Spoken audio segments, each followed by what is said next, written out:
Welcome to Trinity Kids Online. I'm Brady. And I'm Jared. Happy Easter!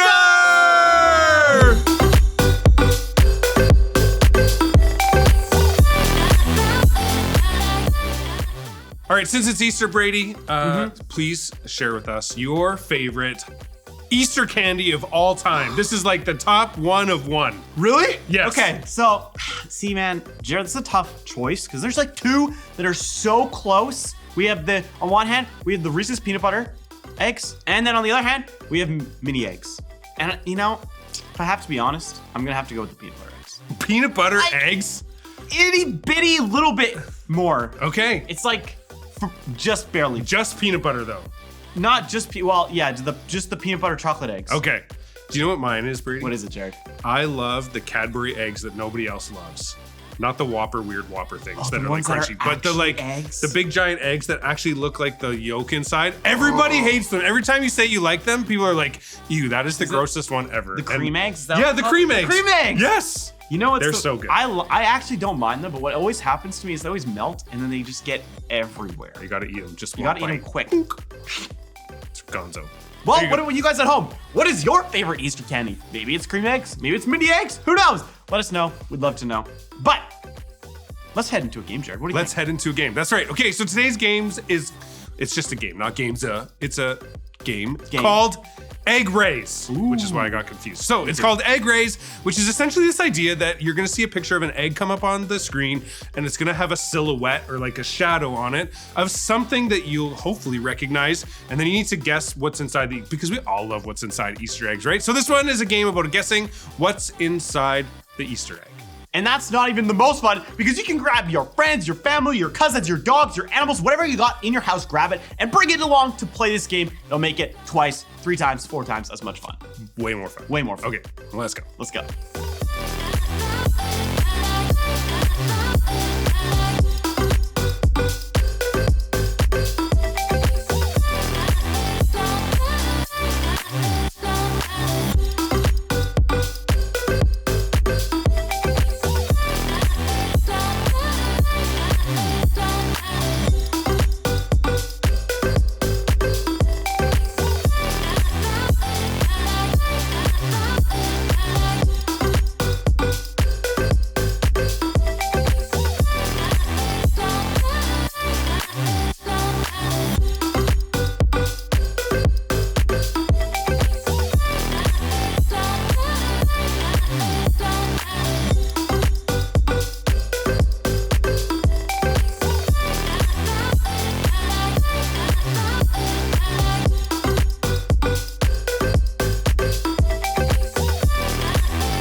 Man, Jared, some of those were super tricky. I hope you guys had so much fun.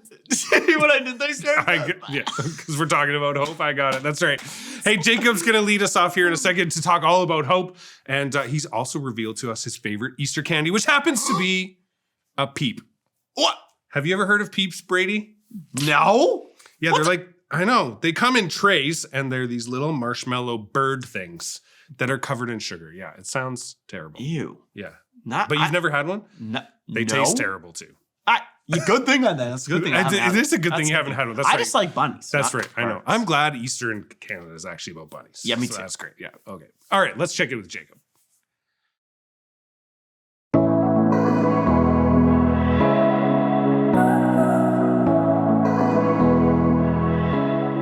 Oh, there we go. What's happening, peeps?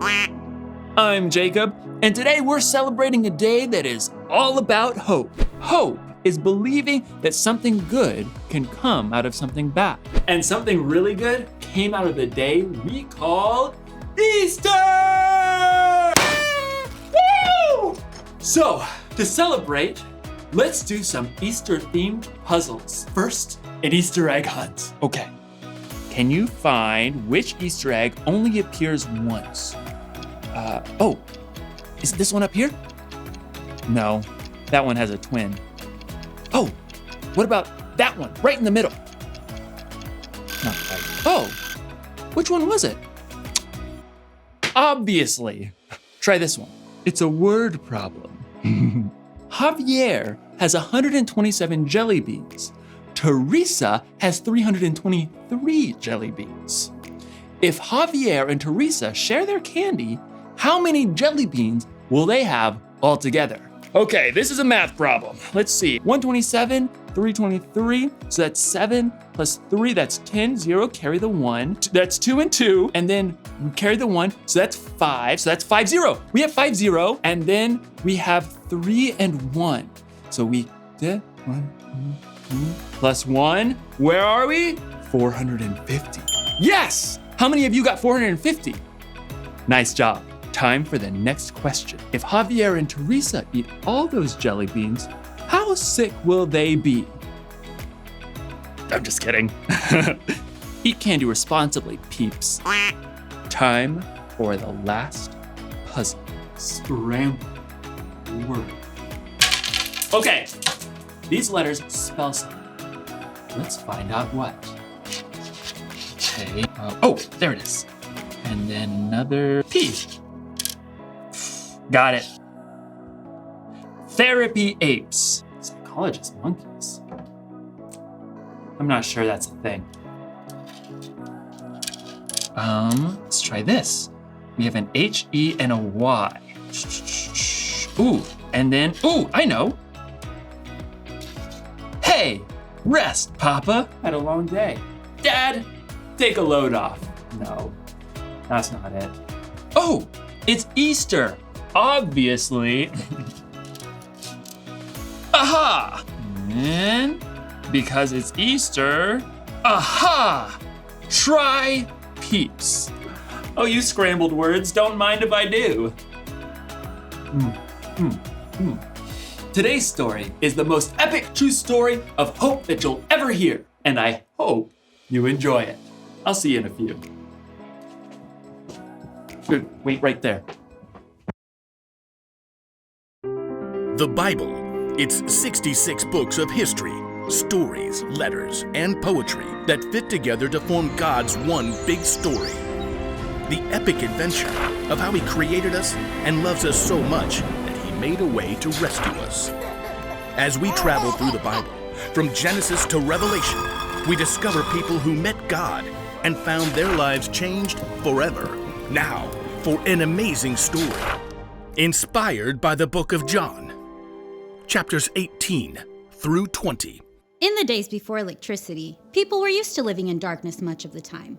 But no one had ever known darkness like the deep dark that descended during Passover week nearly 2,000 years ago.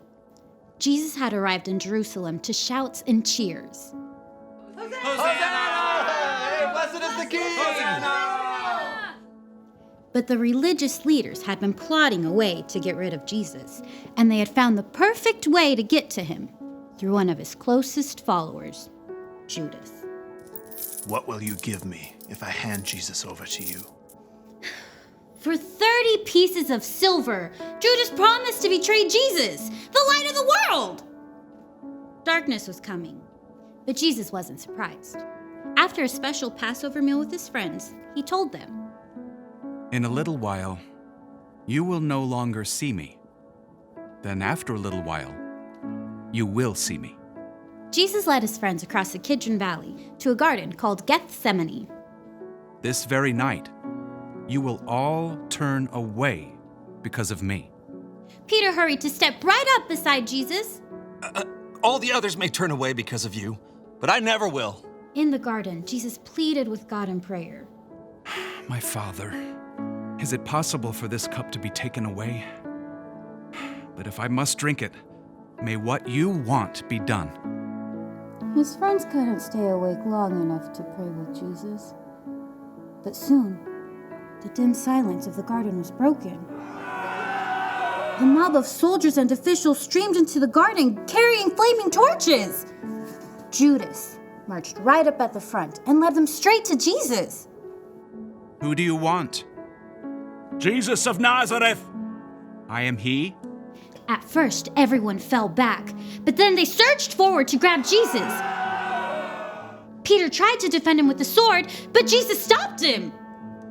Put your sword away. Shouldn't I drink the cup of suffering the Father has given me? Jesus was tied up and taken to the high priest for questioning. Panicked, his friends fled into the darkness, except for Peter and John, who followed at a distance. Peter waited outside in the courtyard, while John slipped inside. You aren't one of Jesus' disciples, are you? Peter, afraid for his life, froze. I am not. Inside, Jesus was put on trial and lied about by fake witnesses. Tell us if you are the Messiah, the Son of God. You have said so. From now on, you will see the Son of Man sitting at the right hand of the Mighty One.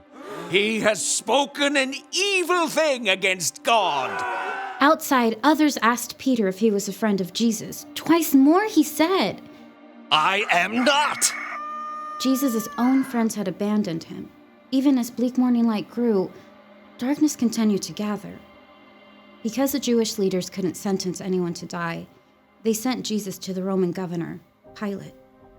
What charges are you bringing against this man? He has committed crimes. Pilate questioned Jesus himself. Are you the king of the Jews? My kingdom is not from this world.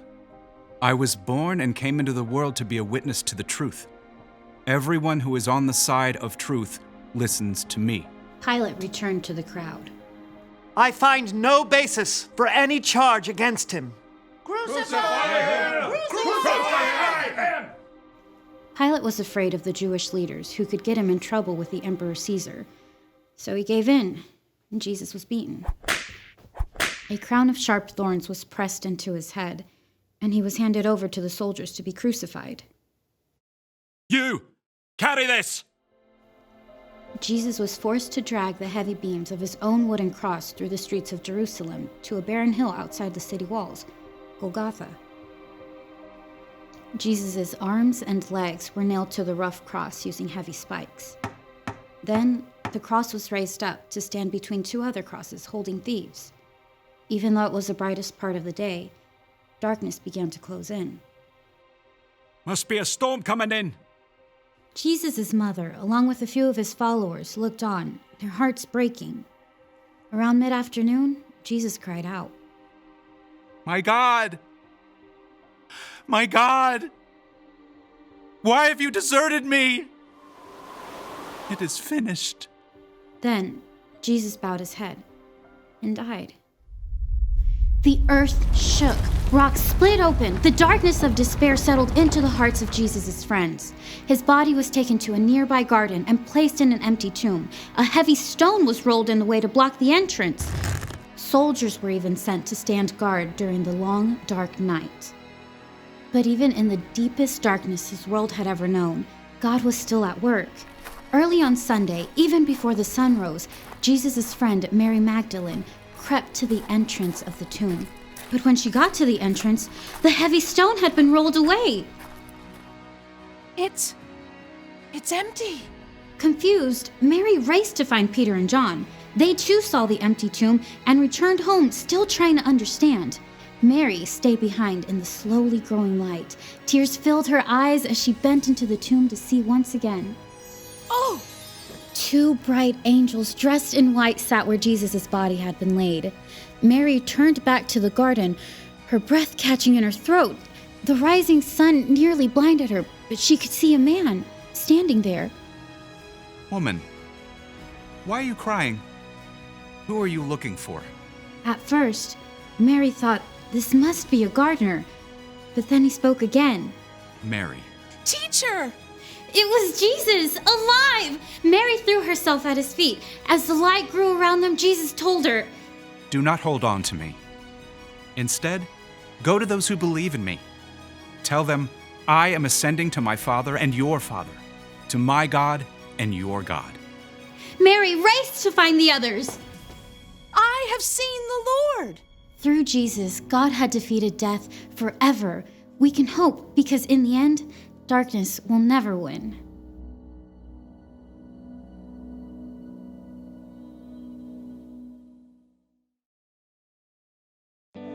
Got it. You ever wonder why we celebrate Easter every year? Here's why. When sin entered the world, people and God were separate. It was easy to see how far apart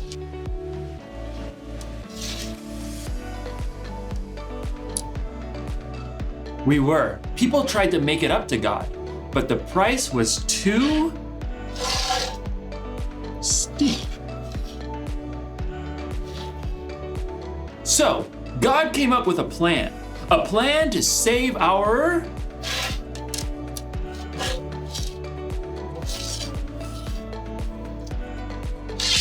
hearts. A plan to save the whole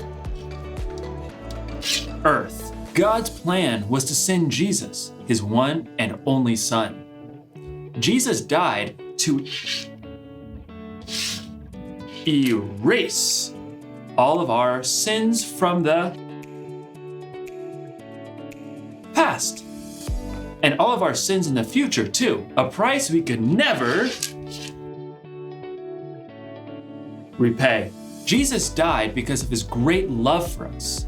And we celebrate Easter because we remember that Jesus' death wasn't the end of the story. Jesus came back to life to give us hope so that when we believe, we'll have a relationship with God that will last forever. He rose from the dead to show that he's more powerful than any fear or any problem we may have. He rose so that we would know this one thing. Whatever happens, remember Jesus is alive. So, no matter what's puzzling you, you can be sure that Jesus is with you. He loves you, and he is still very much alive. Happy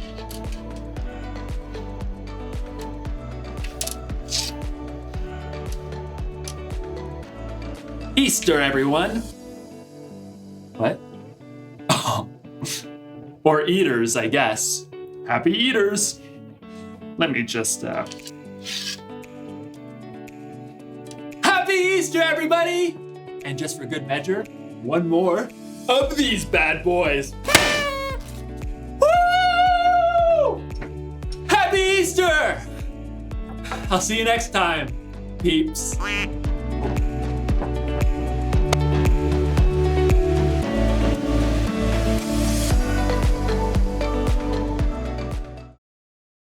I never get tired of hearing that story.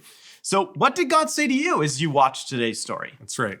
One thing that stood out to me was that last line that Jacob said where he says, Jesus rose from the dead so that we could remember this one thing, that whatever happens, Jesus is alive. So whatever you're facing today, remember that Jesus is alive, and living a life that shows that that is true changes everything. Maybe it's your interactions with people you don't like, or people that are different than you, people that you might find weird, or even how you spend your time and your money and your resources. It changes everything. The fact that Jesus is alive changes your heart. And following him means allowing him to work in your own heart so that you can use your life to draw the hearts of others toward Jesus too. Yeah, see, Jesus wants you to have the best possible life. And how do you do that? Well, you make Jesus the king of your heart, and that will change everything. Hey, thanks so much for watching with us today. We loved celebrating Easter with you. We hope that you'll like, share, and subscribe so you don't miss another video. Happy Easter!